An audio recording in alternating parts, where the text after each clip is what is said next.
All, welcome to my YouTube channel. ಇವತ್ತು ಕೊಬ್ಬರಿ ಎಣ್ಣೆ ಕಾಯಿಸ್ತಾ ಇದ್ದೀನಿ. ಅದಕ್ಕೆ ಬೆಟ್ಟದ ನೆಲ್ಲಿಕಾಯಿ, ಅಲೋವೆರಾ, ಬೇವಿನ ಎಲೆ, ರೋಸ್ಮೇರಿ ಲೀವ್ಸ್, ಮೆಂತ್ಯ ಕಾಳು, ಕರಿಬೇವಿನ ಸೊಪ್ಪು, ಒಂದೆಳ್ಗ ಬೇರು, ದಾಸವಾಳದ ಎಲೆ ಮತ್ತು ಕೆಂಪು ದಾಸವಾಳ ಹೂವು, ಬಿಳಿ ದಾಸವಾಳ ಹೂವು, ಸ್ವಲ್ಪ ಕೊಬ್ಬರಿ ಎಣ್ಣೆ ಬೆಚ್ಚಗಾದ್ಮೇಲೆ ಬೆಟ್ಟದ ನೆಲ್ಲಿಕಾಯಿ, ಅಲೋವೆರಾ, ಕರಿಬೇವಿನ ಸೊಪ್ಪು, ಮೆಂತ್ಯ ಕಾಳು, ಬೇವಿನ ಎಲೆ, ದಾಸವಾಳ ಎಲೆ, ಒಂದೆಳ್ಗ ಬೇರು, ರೋಸ್ಮೇರಿ ಲೀವ್ಸ್, ಬಿಳಿ ದಾಸವಾಳ ಹೂವು, ಕೆಂಪು ದಾಸವಾಳ ಹೂವು ಹಾಕಿ ಚೆನ್ನಾಗಿ ಕಾಯಿಸ್ಬೇಕು. ಚೆನ್ನಾಗಿ ಕುದಿ ಬಂದಮೇಲೆ ಕಲರ್ ಚೇಂಜ್ ಆಗೋ ತನಕ ಕಾಯಿಸ್ಕೋಬೇಕು. ನೋಡಿ, ಕಲರ್ ಈ ಥರ ಬಂದಿದೆ.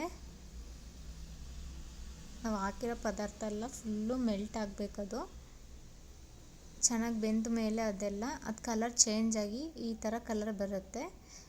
ಒಂದು ಕಂಟೈನರ್ ತಗೊಂಡು ಆ ಕಂಟೈನರಿಗೆ ಎಣ್ಣೆ ಸೋಸ್ಕೊಂಡು ನೋಡಿ, ಕಲರೆಲ್ಲ ಎಷ್ಟು ಚೆನ್ನಾಗಿ ಬಂದಿದೆ. ಏರ್ ಫಾಲ್ ಆಗ್ತಿರೋಕ್ಕೆ ಚೆನ್ನಾಗಿದೆ, ಬಳಸ್ಬೋದು. ಎಷ್ಟು ಚೆನ್ನಾಗಿ ಬಂದಿದೆ ನೋಡಿ ಕಲರ್. ನೀವು ಟ್ರೈ ಮಾಡಿ.